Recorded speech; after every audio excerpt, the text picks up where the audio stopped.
side.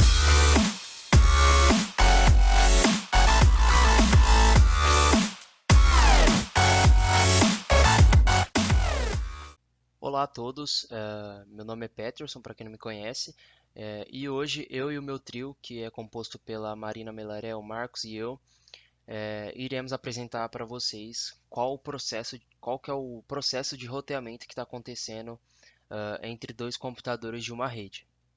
Bom, para que vocês entendam melhor, o professor então sugeriu essa rede para a gente, que foi desenvolvida lá no Packet Tracer. E o que ele quer que a gente explique é como é que acontece o processo de roteamento entre uma comunicação do PC 0 até o PC 4. Então vocês notem que existe toda uma estrutura nessa rede, né? Roteadores, switches e diversas máquinas. E ele quer que a gente explique como é que funciona então a comunicação entre esse PC até esse.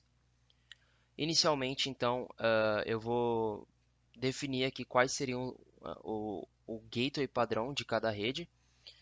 Então, para que vocês entendam melhor, aqui existe três redes diferentes, sendo elas a primeira, né, a 192.168.0.0, a segunda, a 192.168.1.0 e a terceira 192.168.2.0. Então, notem que essa é uma rede, essa é outra rede e essa é outra rede. Percebam também que cada rede está conectada, né, está ligada com um roteador. Então tem o roteador 0, 1 e o 2.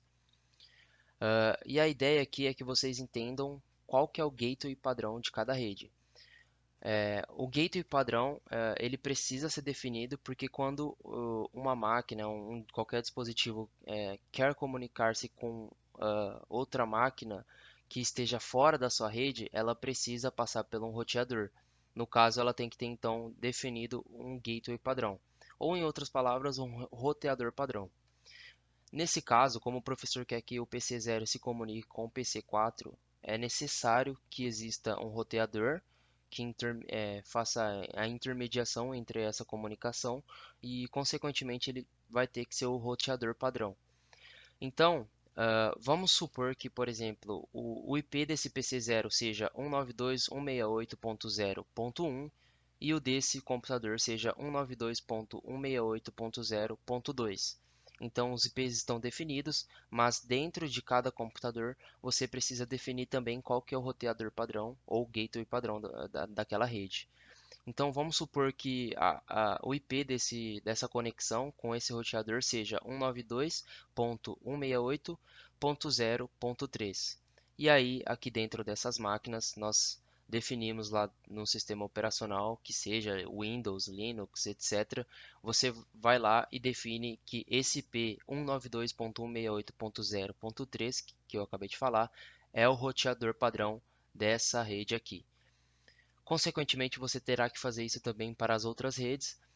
O que vai mudar é o número do IP, né? Então aqui vai mudar a diferença que é esse 1 e aqui a diferença que é esse 2. Então podemos definir que esse roteador, o roteador 0, ele passa a ser o gateway padrão dessa rede, o roteador 1 dessa rede, o roteador 2 vai ser o gateway padrão dessa rede. Só dando continuidade à explicação do Peterson, eu venho explicar para vocês como que vai acontecer o encaminhamento de datagramas. Bem, eu tenho um datagrama aqui e queremos transferir para o PC4. E como a gente faz para esse datagrama chega no roteador número 1? Antes de fazer a tabela de roteamento, a gente precisa entender algumas coisas. Esses pontinhos verdes que nós temos aqui são as interfaces de rede. Então, esse roteador aqui possui duas interfaces de rede, uma nessa rede aqui e outra nessa daqui. Show. Essas interfaces de rede também têm endereço IP específico. E para descobrir esse endereço, nós precisamos fazer algumas contas. Então, agora dando sequência, então aqui, esse ponto dessa interface aqui, ele está na rede barra 24, e o que isso significa? Isso significa que nós temos 8 bits sobrando para endereçar os hosts E quando fazemos 2 elevado a 8, a gente descobre que temos 256 endereços possíveis para endereçamento. Mas temos que se lembrar que o primeiro endereço é destinado para identificação da rede e, e o último endereço é o endereço de broadcast. E o que que isso significa? Significa que se o PC0 quer enviar uma mensagem ou dado para o router 1 e o PC1, ele pode usar esse endereço para enviar para os dois. Então aqui a gente pode utilizar os endereços do 1 ao 254, que são endereços livres. Então a gente pode definir esse primeiro pontinho como 192.68.0.1/24, porque ele pertence a essa rede. Porém, nós temos esse segundo pontinho aqui, que ele está nessa segunda rede. E o que que isso significa? Essa rede ela é /30. Isso implica que nós temos apenas 2 bits de endereçamento. E quando faz 2 elevados a 2, nós descobrimos que temos apenas 4 endereços possíveis, e só que 2 já estão reservados, que é o primeiro e o último. Então temos 2 endereços possíveis para o host, que é o 4.1 e o 4.2. Então nós podemos chamar esse aqui de 192.68.0.1/24 e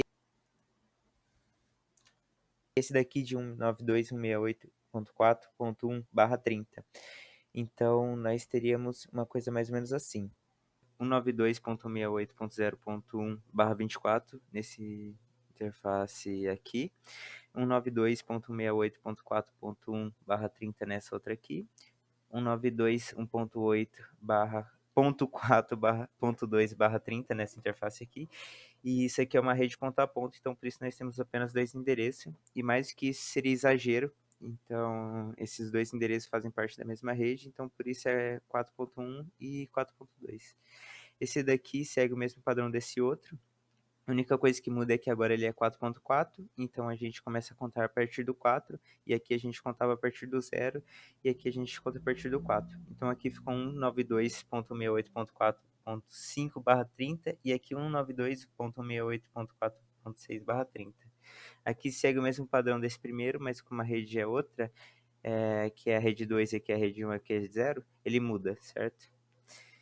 Então agora a gente consegue falar mais sobre a tabela de roteamento, e essa tabela é como um guia, um mapa para os roteadores saberem para onde eles devem enviar um dado. E agora a Marina vai explicar um pouco melhor sobre a tabela de roteamento. Valeu, pessoal! Então, seguindo aqui para a tabela de roteamento do router 0, né? Então, aqui o router 0 ele tem acesso a essa rede daqui, né? 192.168.4.0/30. Ele já tem o acesso, né? Como a gente pode ver aqui a saída, mas ele não tem o acesso direto a essa rede daqui, nem a essa rede daqui e nem a essa rede daqui, que são essas 3 redes que são listadas aqui. Então, a gente precisa fazer uma tabela de roteamento para que o roteador ele consiga ter realmente um guia, né, de como que ele faz para encaminhar os dados para essa rede, para essas outras redes. Então, aqui, para a primeira rede que a gente tem aqui, a rede 192.168.1.0/24. O próximo salto que esse roteador vai fazer, né, o próximo local, o próximo endereço que ele deve encaminhar para que o dado chegue na rede 1, né, nessa rede 192.168.1/24, é através do endereço 192.168.4.2/30, que é esse endereço aqui, né? Se ele encaminhar, vocês concordam comigo que se ele encaminhar o dado que está aqui, ele já chegou no router 1 que consegue encaminhar para essa rede que está aqui, certo? E a mesma lógica serve para as outras duas redes. Eu não tenho acesso direto a essa rede daqui, mas eu tenho esse endereço aqui que me conecta a essa rede daqui. Então, se eu pegar e enviar um dado para esse mesmo endereço, 192.168.4.2/30, eu já estou no router 1 que consegue acessar essa segunda rede aqui e enviar o meu dado para ela. E assim também acontece para a terceira rede. Então, se eu tenho um dado aqui e encaminho para esse endereço daqui, ele encaminha para o router 1, que aí o router 1 consegue fazer a conexão com o router 2, e aí ele envia para esse terceiro endereço de rede aqui, certo? Agora, como nós vamos falar do router 1, ele é um pouquinho diferente. Por quê? O router 1 ele já tem acesso, né, a 192.168.1.0/24. Ele já tem acesso a essa rede aqui, através do endereço 192.168.4.2/30, ele já tem, né, essa saidinha aqui. E ele também já tem acesso a essa outra rede aqui, que é 192.168.4.5/30. Então, ele só precisa acessar essa primeira rede, 192.168.0/24, e essa segunda rede, 192.168.2.0/24.